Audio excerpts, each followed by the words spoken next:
There are moments in royal history when silence becomes louder than words, when distance between family members stretches so far that even the public can feel it, and when the smallest choices reveal the deepest emotional fractures. And right now, an unexpected tension is quietly building around King Charles's upcoming visit to the United States. It is a trip filled with ceremony, diplomacy, and symbolism, but behind the scenes, a single question is dominating conversations among royal watchers across the world. Will King Charles see Prince Harry while he is on American soil?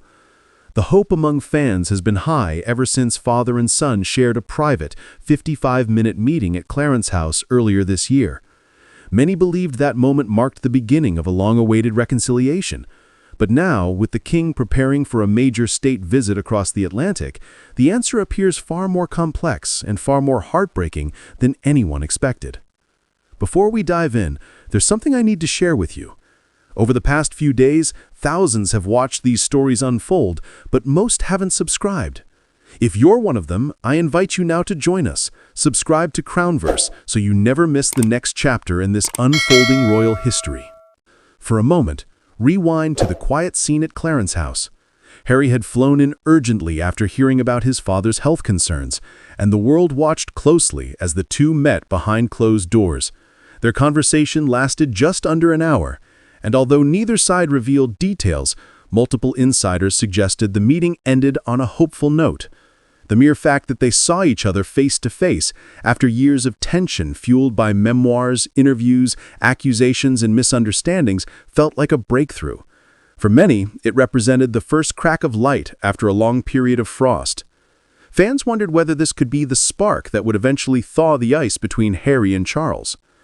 But now, months later, with King Charles preparing for his highly anticipated state visit to the United States, a visit tied to America's upcoming 250th birthday celebrations, that optimism is being tested. Reports suggest that despite the proximity, a reunion is extremely unlikely, and the reason is not what many assume. It's not anger, it's not resentment, it's not the fallout from past conflicts. According to royal expert Jenny Bond, the real reason is something far more mundane, far more rigid, and far more frustrating: time. State visits are not flexible trips. They are militarized schedules disguised as diplomacy. Every hour is planned, every engagement carefully coordinated, every handshake strategically placed. These visits are crafted months in advance to strengthen relationships between nations, support diplomatic goals, and project stability. There is little room for personal detours, especially not across a country as vast as the United States. Jenny Bond explains that the king's schedule will be tightly packed, leaving no space for spontaneous family reunions. This explanation is verifiable. Royal state visits have always been exhausting marathons of formality. The king will attend ceremonies, meet dignitaries, participate in celebrations, support charitable initiatives, and represent the UK on the world stage. To the palace, this is not a trip, it is a duty. And duty, for a monarch, often leaves no room for what the heart desires. Yet while the official stance is rooted in logistics, the emotional complexity of the situation cannot be ignored. Because even if the king has no time to visit California, a deeper question remains. Could Harry meet him somewhere else? Might the Sussex family fly to New York or Washington, D.C. to see the king for even a few minutes? Jenny Bond offers a cautious possibility. She believes Charles is, in her words, desperate to see his grandchildren. This is not officially confirmed, so it must be treated as an expert's interpretation, not a fact. But there is emotional truth behind it. King Charles has met Princess Lilibet only once in her life. He has seen Prince Archie only a handful of times. These are significant losses for any grandparent, and especially for a man who spent much of Harry's childhood consumed by duty, only to find that years later, physical and emotional distance have grown even wider. It is understandable to imagine the king wanting to bridge that gap, especially now with his own health uncertainties reminding him of time's fragility. Royal watchers have long speculated that the grandchildren could be the key to healing the rift between father and son. Bond suggests it is conceivable that the Sussexes could travel to wherever the king is based during the trip. It is a scenario built on deep longing, not on confirmed palace planning. But even this fragile hope is overshadowed by the reality of state visits. These trips are not designed for personal reunions.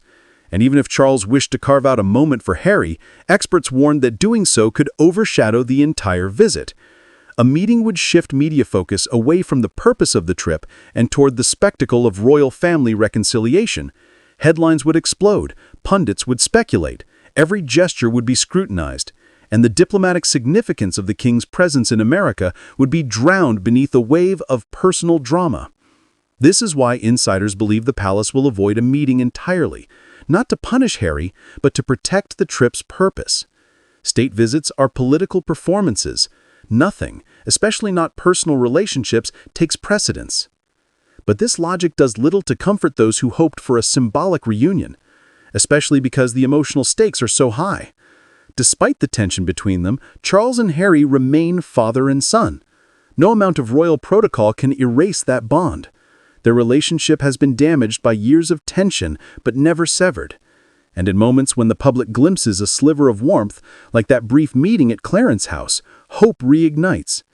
Yet here lies the painful truth at the center of this story. Personal healing often can't fit into a monarch's schedule. This is the tragedy of royal life.